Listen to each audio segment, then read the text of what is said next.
ಬಿರುಕು ಆಮೇಲೆ ನಿಕೋದಯ ఓ కర్త మాట పిల్లి యేసుకి ఎంత మాట ఓక వేది కూడా అర్థ మాట పిల్లి ఆమేన్ హల్లెలూయా హల్లెలూయా చూడండి ఆమేన్ 4వ వచనంలో చూసినట్లయితే అందుకు నికోదయ ముసలవాడైన మనిషి ఎలాగూ జన్మించగలడని 2 మార్లు తల్లి గర్భమందు ప్రవేశించి జన్మించగలడా అని ఆయన అడగగా ఏ చిట్ల నేను ఒకడు నీటి మూలముగాను ఆత్మ మూలముగాను జన్మిస్తేనే గాని దేవుడి రాజ్యంలో ప్రవేశింపలేడని నీతో నిశ్చయంగా చెబుచున్నాను. ఆమేన్. నీటి మూలముగాను ఆత్మ మూలముగాను జన్మిస్తే తప్ప దేవుడి రాజ్యంలో ప్రవేశింపలేడని నీతో నిశ్చయంగా చెబుతున్నాను అంటున్నా. నీటి మూలంగా జన్మించాలా, ఆత్మ మూలంగా జన్మించాలా? జన్మిస్తే తప్ప ఎవరు దేవుడి రాజ్యం చేరాలంటున్నా. ఆమేన్ ఆమేన్.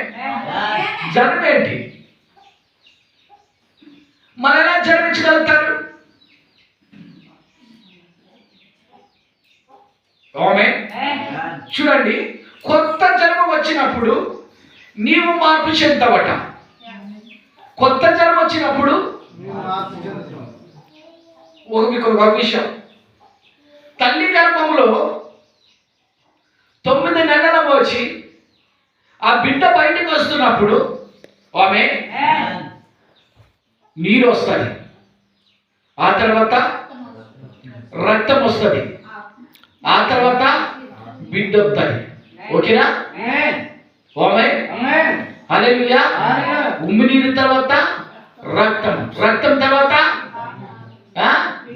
బిడ్డ వస్తుంది. ఆమె 3 ప్రక్రియ జరుగుతుంది. ఒక బిడ్డ బయటకు వస్తున్నప్పుడు ఆమె 3 ఏముంటది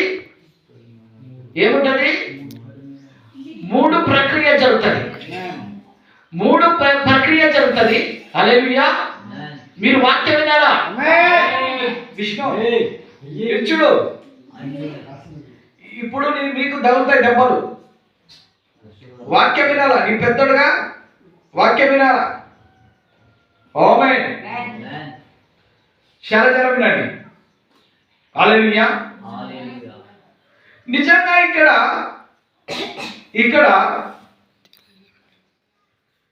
అధ్యాయం చెప్తున్నది.